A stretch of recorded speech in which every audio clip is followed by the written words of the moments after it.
బంధమంటూ ఎరుగని బాటసారికి అనుబంధమై వచ్చింది ఒక దేవత.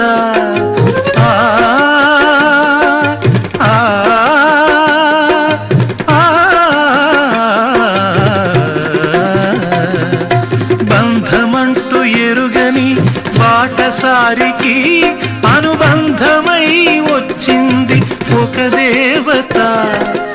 ఇంత చోటులోనే అంత మనసు ఉంచి, ఇంత చోటులోనే అంత మనసు ఉంచి నా సొంతమే అయ్యింది ప్రియురాలిగా. ముద్దబంతి నవ్వులో మూగ బాసలు, మూసి ఉన్న రెప్పలపై ప్రేమ లేఖలు. ముద్దబంతి నవ్వులో మూగ బాసలు.